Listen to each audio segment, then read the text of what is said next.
Srimate Nigamanta Mahadeshikaya Namaha.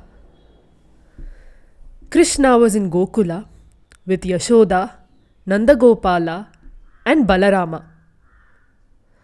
Kamsa wanted to track and kill this child at any cost. So he caught hold of a wet nurse called Putana. Sa Putana Balaghatini. She specialized in killing infants. Putana smeared her breasts with poison, dressed herself as a beautiful woman, and proceeded to Gokula while twirling a lotus in her fingers. She got into the house of Yashoda and placed little Krishna on her lap and started to feed him. The little child was voraciously hungry and sucked, pulling out the poison. As Putana looked at the child, without her knowledge, she started to lactate out of vatsalyam or affection towards a child. This condition is medically called galactorrhea, where breast milk is produced by certain stimulations unrelated to breastfeeding or pregnancy. Krishna, being hungrier than ever, sucked the milk as well. He sucked so rigorously that he pulled out the Jivatma from her body. Gopascha sambhuya guhopamakshim swaghosha nirhradita vishwaghosham gatasu maikshanta nishacharim tam bhima krithim bhaima rathim ivanyam, says Vedanta Desika in Yadavabhyudayam. Krishna gave salvation or moksham even to the person who came to kill him. The body of Putana lay spanning a stretch of 64 miles. The loud noise that she made while falling, Bhaimarathi, alerted Yashoda, Nandagopala and the other men in Gokula. They all came to the site and saw on this mammoth body of Putana was a blue-hued Krishna who was crawling here and there. First they took a ladder, went and retrieved Krishna. Next, they had to dispose the body of Putana. As they kept chopping the ends because it is a really huge body, they should have smelt the stink of rotting flesh. But instead, they smelt a pleasant fragrance like incense sticks or agarbatis. Why? Because the lips of the Lord came in contact with her body and made her fragrance very pure. Pavitranam pavitram yo mangalanam cha mangalam. Yashoda was shook by this incident and she decided to make a talisman with the nails of a tortoise and tiger and place it on Krishna's neck while reciting the Dvadasha Nama of the Lord, Keshava, Madhava, Govinda and so on. Look at the innocence of Yashoda, tying this talisman to none other than the Lord himself. Can we see this even today? If you go to Srirangam in Tamil Nadu and you go to the Sanctum Sanctorum of Ranganatha or Periya Perumal, you can see the talisman tied by Yashoda on the neck of Lord Ranganatha.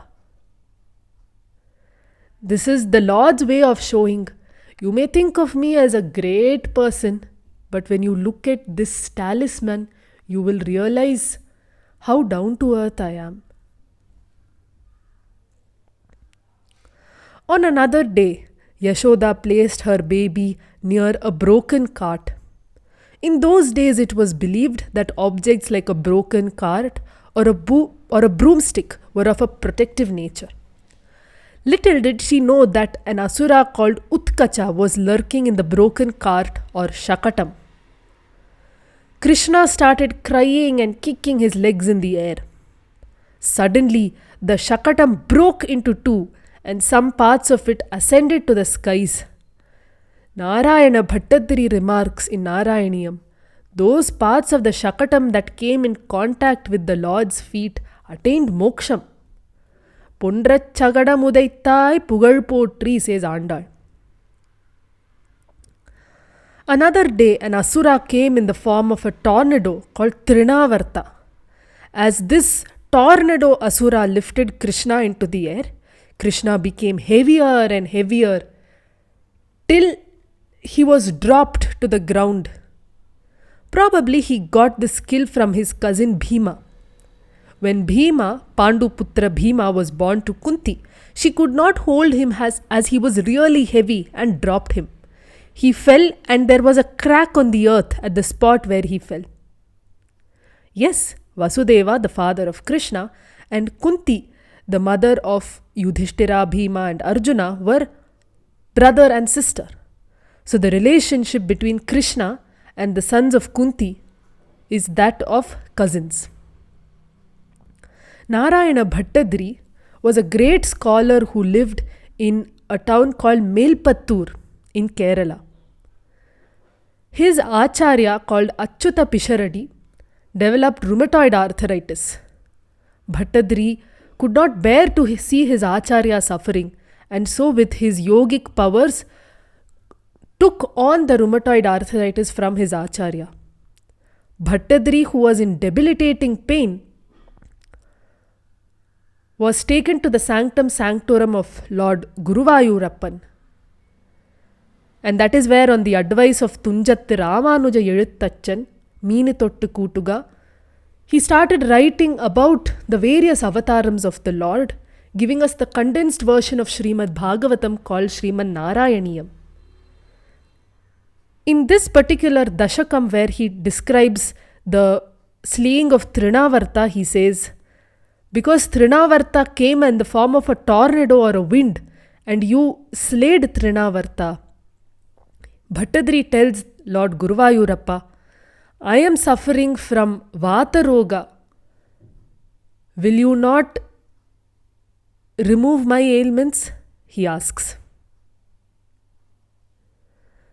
Now, Krishna was already under threat from Putana, Shakatasura-Trnavarta, but he was not even named. नाम रखने के पहले ही इतना हुआ था. So we will see what happens in Krishna's Namakarana in the next episode.